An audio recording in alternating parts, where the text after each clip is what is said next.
I came here to just gain confidence and knowledge and the ability to be safe with these things, and I got a lot more than that. I have this sense of autonomousness now where I can take an idea,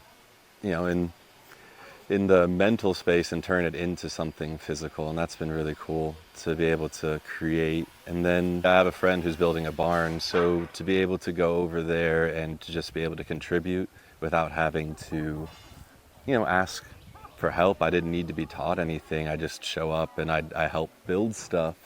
And that's really cool because that's not something I could have done 4 months ago. So I've gained a lot. It's been pretty transformational. It's been nice to learn in an environment where I feel safe, but I also feel like I can experiment. I don't have to be perfect, and that's been a huge part of my learning experience, is just understanding that I don't have to get something right the first time, and then also learning how to fix things once you've messed stuff up.